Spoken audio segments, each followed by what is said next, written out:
Hello everybody, welcome back. Today, by popular request, I'm going to break down what a taller fighter should do against a shorter pressure fighter. Fighter, the jab needs to be your best friend. I don't care if you're orthodox or southpaw, whatever you are, the jab needs to be your best friend. Learn how to snap it out there quickly, because if you have a good jab, the rest of your weapons are going to be so much better. So if I'm just jabbing here, right, a lot of tall fighters make the mistake of just staying in front of their opponent, right? What you should be doing is moving side to side always. You should always be moving with the jab. That way this pressure fighter is going to have to track where you're going.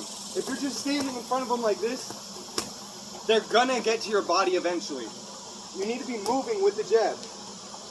Always make them guess where you're going to be next. And this is the secret for close range fighters to take angles. It is the same thing for a long range fighter. You need to take angles. This is going to be paired perfectly with that footwork I just told you about. Moving this way means taking an angle. Why do you want to take an angle, right? Most of y'all are probably thinking that. I can just hit a motherfucker from right here. If you can hit somebody from the side of them, wherever they're weakest, the punch is going to be a lot stronger. So how do you set up an angle, right? It's the same thing I just told you with the footwork. If you're moving while jabbing to the side, this guy probably doesn't even know that he's in danger now. Because you've been doing this whole fight, right? Staying at long range and moving around like I just told you. So whenever you're moving around your opponent, you're going to be able to get into angles to punch them harder. So if I'm here, right, my right hand's good. I can probably hit him with my right hand a lot, right? But this guy's going to take that damage because he wants to get in close. So what am I going to do? I'm going to take the pressure to the pressure fighter. I'm going to take my jab and go at an angle, and whenever I'm here on the side of his face, I'm going to unload that big right hand. On his temple, his chin, it doesn't matter. Whip that head around. Because if you can get to the side, the next thing that I would tell a taller fighter is to not do all of these flashy combos, right? Don't do those 6-punch combos. If you want to keep a pressure fighter away from you, stick to the 1-2, the 1-2-3, just the simple shit. Because the more time that you have to load up another punch is going to be the more time that you can keep this pressure fighter away from you. Watch. Let me show you an example of what I'm talking about. If I'm just throwing a flurry, this guy is going to be able to duck because he knows that I'm just trying to punch. He's going to be able to duck and come in close. If you control your punches, 1, 2, 2, 3, 1, 2. If you can control when you're punching him, you're going to be able to keep him away a lot easier.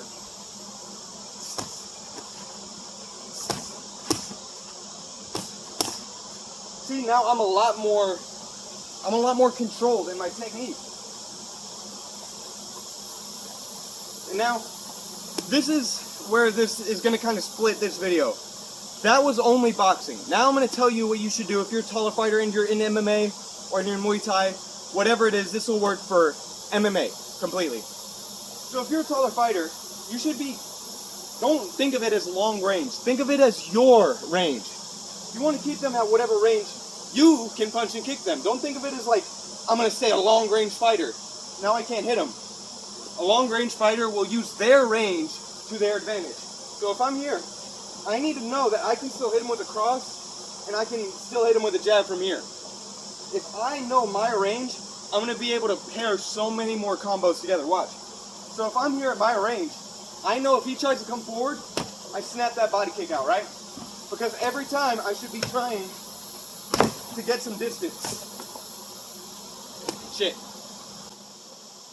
But always, I don't tell taller fighters to throw body punches as much.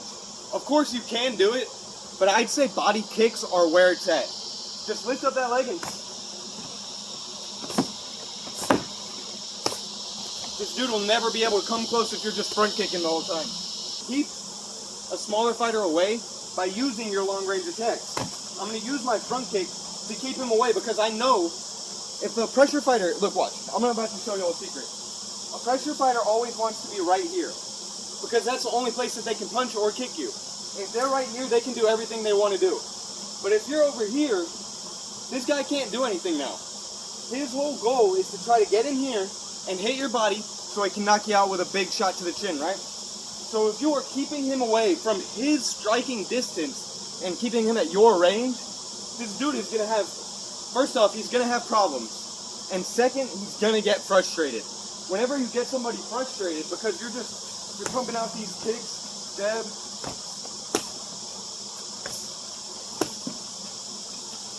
now this dude's gonna get frustrated. Eventually, he cannot get in and even land a punch, right? So now, from there, you start adding on extra attacks because you know he's gonna start trying to come in close. The last tip that I have for this video is for you guys to predict what this guy's gonna do. Everybody knows their own game plan, but do you know your opponent's game plan? If your opponent is obviously shorter and he's gonna have to close distance, you need to know what his plan is gonna be. Just like how I'm a short pressure fighter, but I know what a tall guy is gonna wanna do. So if you know his game plan, if you know that he can't punch you from here, but he can punch you from here, just try to keep him away with all of your simple combos and your simple kicks. The simplicity kills, man. Simplicity will kill this fucking pressure fighter that wants to do all this complex movement and footwork. If you stick with the basics, if you're a taller fighter, you're always going to keep him away from you. Because he wants to be here, you're going to keep him here. If you can guess what your opponent's going to do before you even get in the ring, you're going to have so much more success. So I know that this guy is going to want to infight with me. I am not going to bite that bait. I don't want to get into a war wherever I'm just brawling with this infighter who's used to brawling.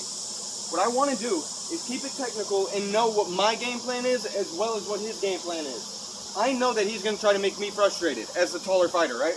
Because we're role-playing right now. So if this dude is trying to get in close, I want to frustrate him because he's going to want to frustrate me. You want to be able to think about what his game plan is and then adapt it to your game plan. This dude's a pressure fighter. I'm going to put the pressure to him. You get the kind of mentality? But, yeah, guys, that's about the end of this video. If you guys want more tips for taller, long-range fighters, let me know in the comments because I got plenty more to give. Thank you all for watching. Check out the YouTube, check out the Instagram, all at AJ Stamber _ MMA, and, yeah, guys, thank you all for watching. Later.